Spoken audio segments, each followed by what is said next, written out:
Peace, what's going on? This is Kurt and I'm back for another video. The topic of the video today is we're going to speak about the chakra hoax, the shape shifters, what is the science of the shape shifters, and how to heal your own etheric body. Today I have a very informative video, so I would suggest you get your pen, you get your paper, you get your mind right, and you concentrate, because the information that I'm giving today is breakthrough information. It is powerful information. It is not only information, it is knowledge that I've acquired through experience. So I share breakthrough stuff with you guys. I don't have time to waste, and I know you guys don't have time to waste. So every time you guys see me, I'm giving you something that is beneficial for you on a different level. So the first thing that I want to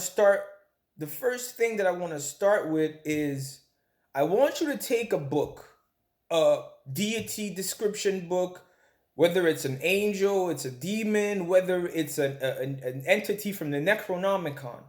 Pause the video and go read the description of any deity. Just any deity. Pause the video and go read the description of any deity.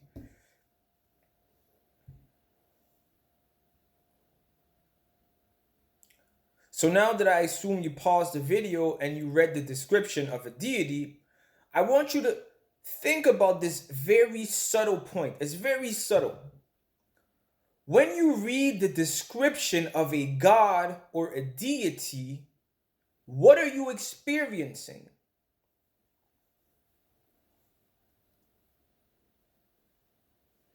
When you just read the description of this god or this deity or this whatever, what did you experience? You experience the power of your own mind. You're not experiencing the power of the God. The best example that I could give you is when you go in the ring to fight, all your fears, all your worries, all your anxieties have nothing to do with not one single punch that your opponent landed yet. You're experiencing the power of your own mind. So when you hear about deities from this pantheon, from this other pantheon, you've never experienced their power directly. All you've experienced was their description through the apparatus, which is called your mind. Now, think about it. For all the stuff that we experience on a day-to-day basis through the power of our imagination, where does all the energy generated from that go? The question is there an art to looping this feeling and those sentiments that you had, but instead of the energy leaking out to a random god or to a fake ass god that doesn't exist, do we have the ability to loop those sentiments and those feelings back to revitalize our own selves? Can you revitalize your own self with your mind? It's easy. So when you're reading a book, you're reading the words of an author, he's setting a stage, he's setting an environment. It's very easy to get lost in the story and to give life to the story. So we are adept at giving life and light actually outwardly. Do we know how to take the same light and loop it back to ourselves? So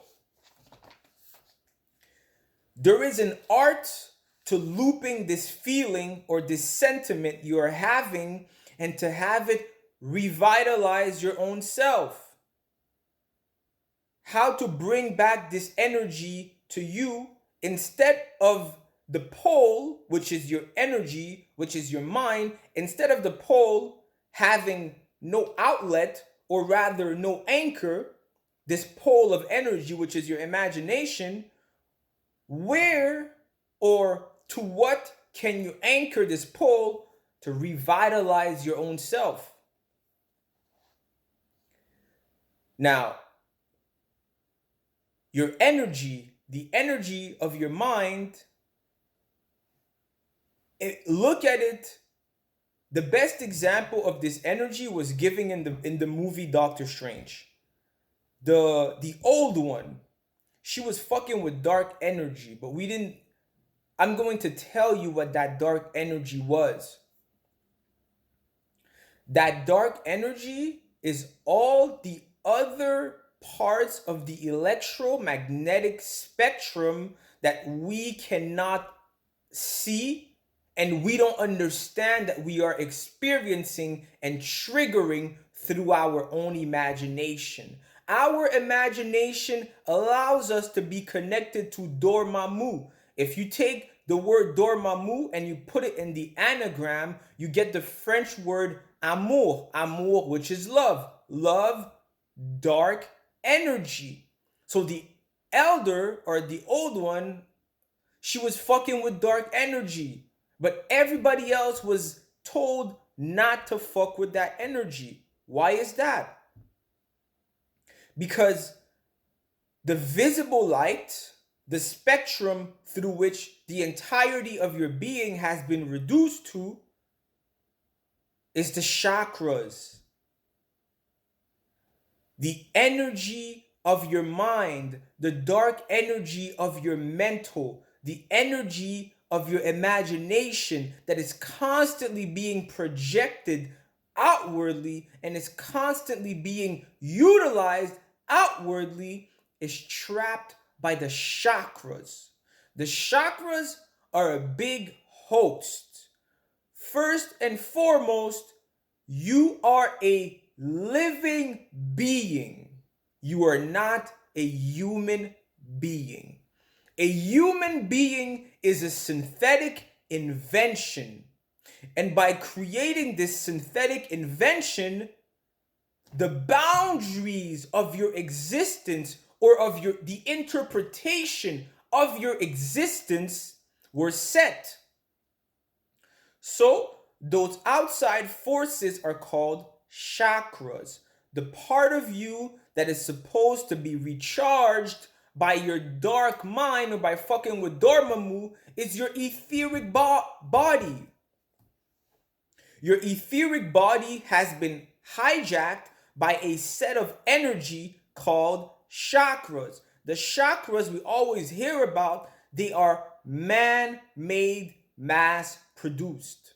The chakras we are talking about are circumstantial, man-made, and mass-produced. They have nothing to do with the true energy of what you are. How so? We as people, before anything, fall under the category of living beings and not human beings. In other words, the etheric body is like a voltage, right? The etheric body is like a voltage. But depending on what wire you're putting this voltage through, your results will vary. So to make sure that the voltage of your etheric body, which is connected heavily with the Kundalini energy, to make sure that it never rises above a certain threshold, the limits of your interpretation about yourself have been set. The first thing is, you are a human being and not a living being. If you go in nature, I was watching this and I called Alex last time and I told him, like, yo, I was watching something and it just dawned on me, like, yo, what the fuck? The baboon that was getting chased by the lion doesn't have a government, doesn't have a police it could go to. Oh shit, the lion is chasing me. We live in an artificially created set of security, an artificially created set of weakness, meaning your only power, pardon me, your only responsibility is to have power. You are in the jungle of existence. That's what we call chaos. That's the true chaos, the nature that we're living in. But we've been tamed and we've been reduced to instincts that are not our highest and most interconnected instincts. We've been reduced to instincts, or to the so-called program of the chakras, of beings that were trying to survive, and beings that had quit, and beings that were only trying to make sure that that no one's natural powers or abilities would overtake the other one's abilities. So they created a consensus of rules, and those rules became the container within which your etheric body is now contained, and those containers are called the fucking chakras. Those artificially induced form holding chakras account only for states of being that a tamed human being could have. How is your etheric body not only hijacked, but regulated? It's very simple. It's called your breath double. And pay attention to what I'm going to say now. It's very important. We've heard about the concept of the power of the now, right? Oh, be in the present moment and be this and be that and whatever. But just think about it for a second.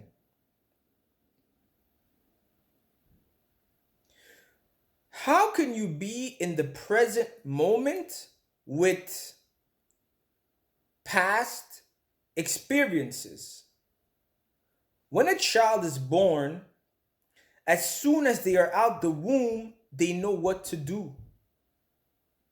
So automatically, as a child, you are animated to suckle on the breast. You're animated to cry. But where does all this intelligence comes from? Where does all this intelligence come from?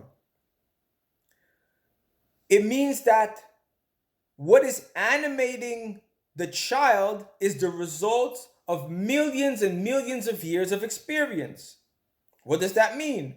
It means that the psyche, the entire chakra system, and even the so-called subconscious mind is the result of ancestral energies that have nothing to do with you. How can we claim that we're going to enter the present moment and be in the now with ancient reflexes, ancient instincts, ancient habits?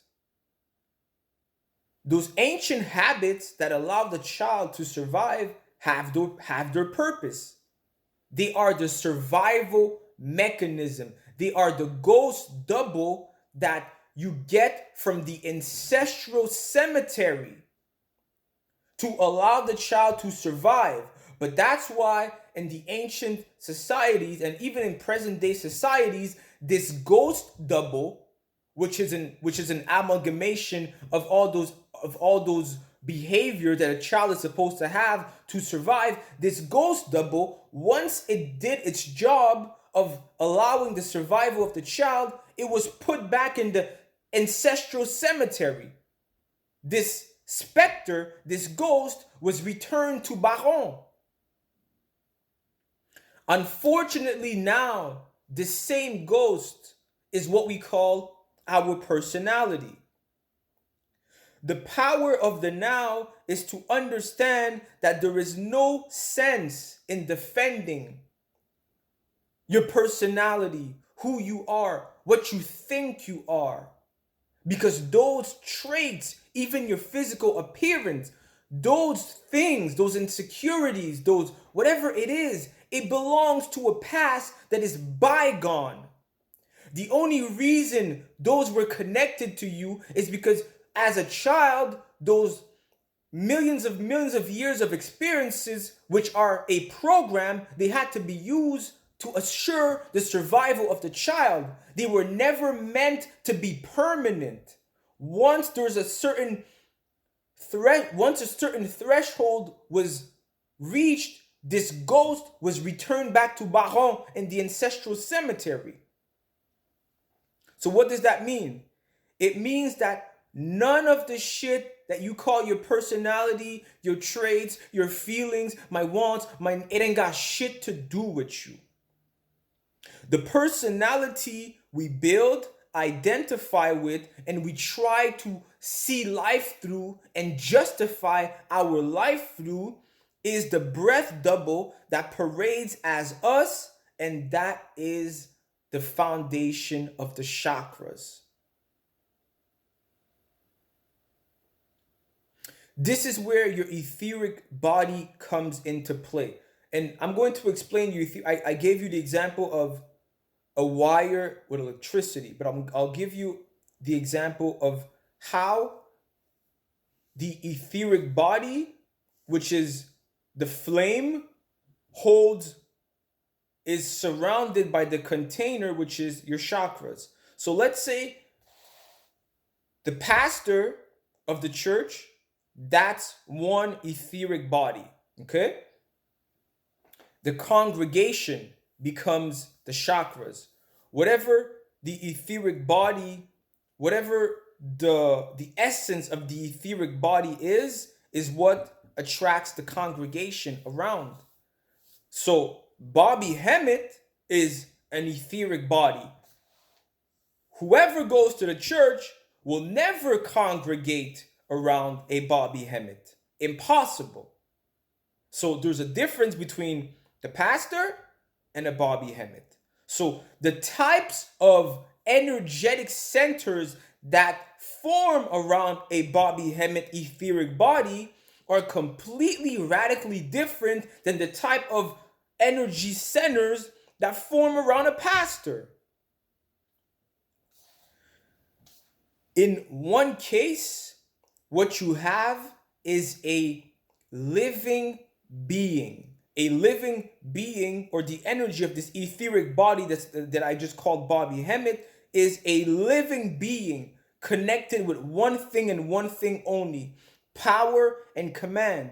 Meaning, on this side, the church etheric body, what do you have?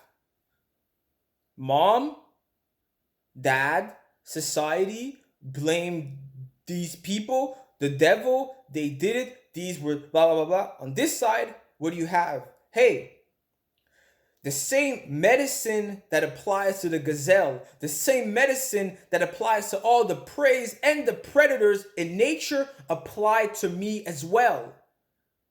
I do not complain. I do not fear.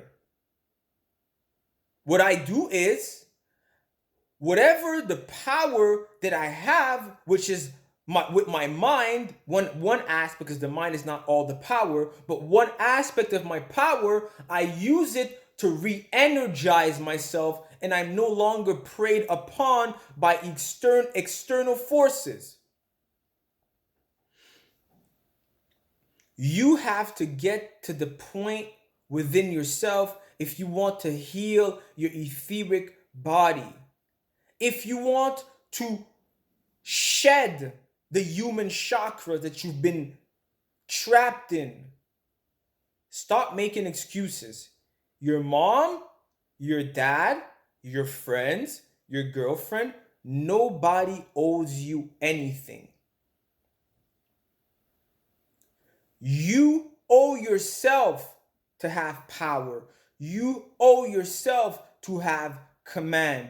If you do not change the programming of your deepest emotions, when it comes to your expectations about life, you will never be able to truly incarnate the energy centers that are proportional to your etheric body. You will never be able to go. It's just like you will be the most prosperous slave within the prison.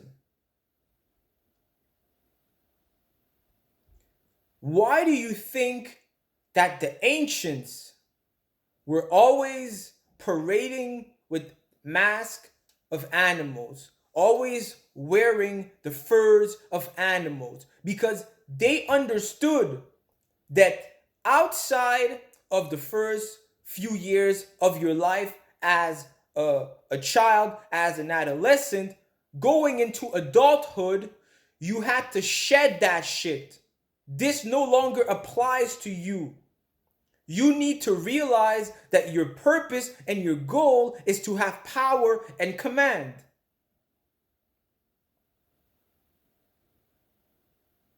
So if you're still thinking that something will save you, if you're still thinking that your life is fucked up and your life is miserable because your mom didn't do this or your mom didn't do that or whatever the case is, you are stuck in the human chakra prison.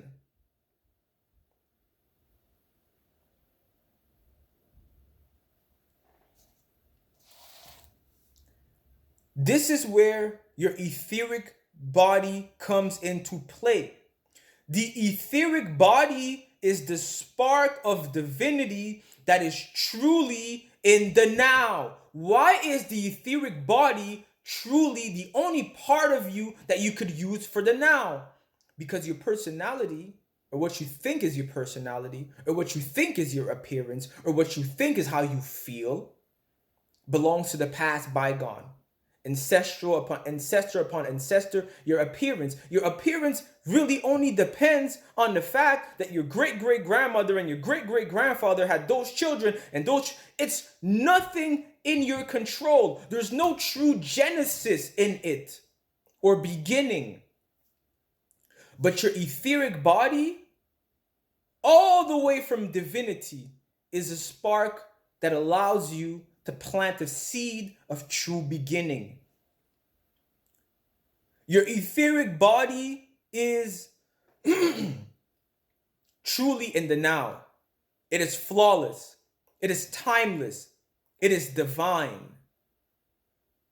When it's taken out the context of those human chakras.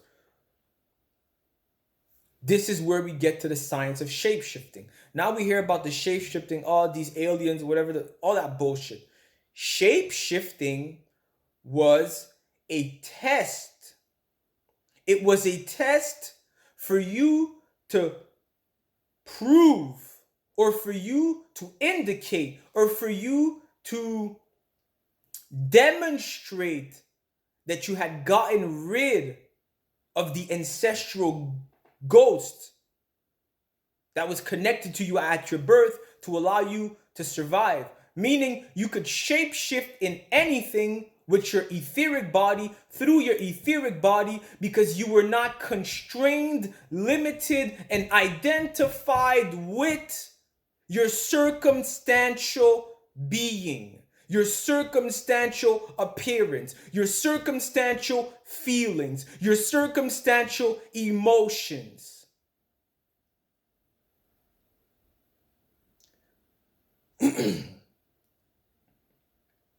That was the science of shape shifting. That was the reason you can shape into anything, to indicate, to demonstrate you were beyond the conditions, the present conditions of the so-called chakras. Like the elder one in Doctor Strange, you were fucking with the dark side. The dark side that represents 98% of the electromagnetic spectrum versus the visible light spectrum that is a very minute amount. That was the science of the etheric body.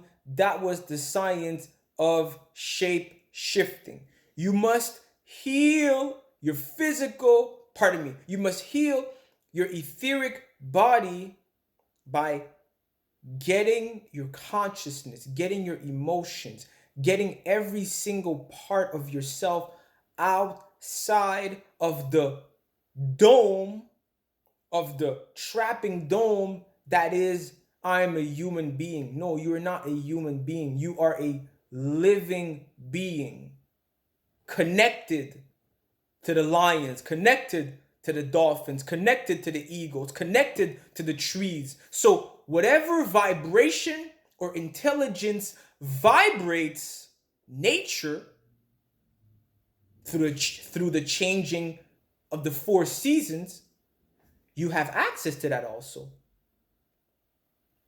Why do you think the birds migrate? Why do you think the bears hibernate? It's because they are connected to that etheric frequency. When you no longer have a mother and a father, in voodoo, there's a secret to tradition, and one of the codes of that tradition is "Mwen pa gen maman, mwen pa gen papa." I have no mother, I have no father.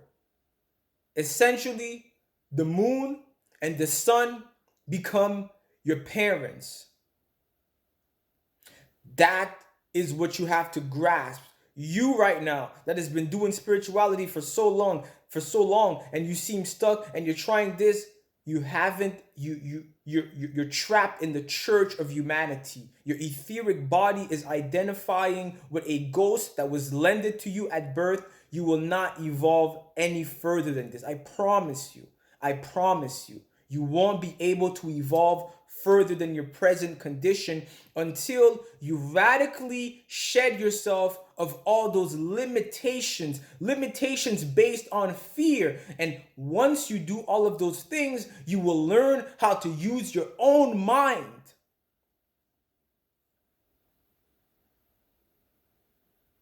And not project the energy to a savior, but instead project the energy back to your own etheric body.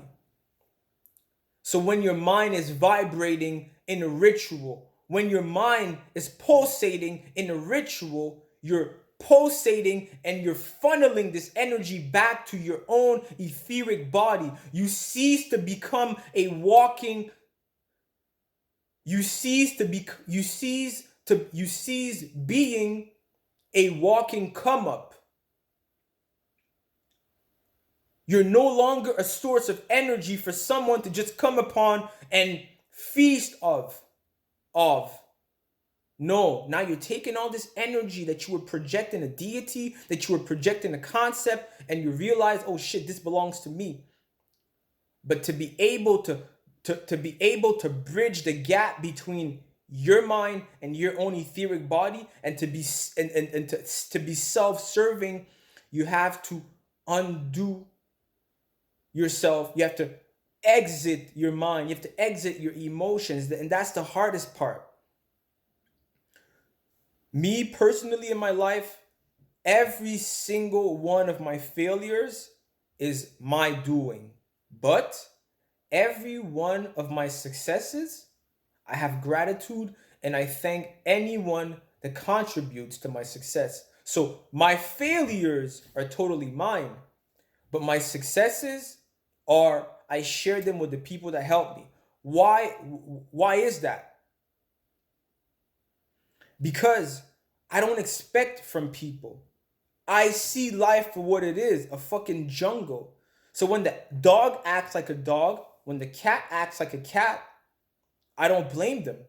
But when the cat acts in a beneficent way towards me, when the wild animal acts in a beneficent way towards me, I'm like, oh wow, amazing. So I appreciate it. So I see everyone as an animal to start with, and whatever good they do for me, I appreciate it. And whatever quote unquote negative thing a person could do, I would just charge it to the game. Shit, we're in the jungle. That's what she or he is supposed to do. So that way, you're constantly living in a state of gratitude. I appreciate every single thing that my mother has done, my parents, my friends. Why? Because nobody owes me shit. Just like in nature, the predator has to hunt. The prey has to defend itself. It has to find ways to become wiser, faster, smarter than its predator. So my duty as an individual is to acquire power within me. That's my duty. I can't blame anyone. There's no parent. There's no overall parent that's looking out for me. I have to look out for myself. That's my duty. And if I fail to do this, then I can't blame anyone. This is how you exit, how you become accountable for your life, how you become accountable for your own existence, and how you finally tap into the power of the now, the true now. The true now means that, hey, wait a second. This breath double that was ascribed to me at birth is not me. So all those feelings that I'm feeling about, these insecurities, that what I have, what I don't, it's not me. So why do you think there was the concept of the rebirth in most world mythologies? Because the masses have never truly taken their first breath. I need you to hear what I'm saying. The masses have never really taken their first breath. Do you know why they haven't taken their first breath? Because what they identify as themselves is the aggregate and the amalgamation of all these ancestral energies that were animating them from breath, and they never got rid of it. They never disassociated themselves from it. And so they have never actually taken their first breath. They have never been reborn. The only way you can be reborn is by having total, unconditioned respect, love for yourself. So once you have this unconditional love, respect, and unconditioned respect for yourself, this ghost cannot live where you are anymore, because this glandular ghost depends on you resassing the past. Even the past, ironically, a past that you haven't even really lived directly, but that was given to you through the blood. That's what it depends on. But when you look at yourself and you could instantly see a deity, you could instantly see an ego, you can instantly see, not only with your eyes, with the eyes of your mind,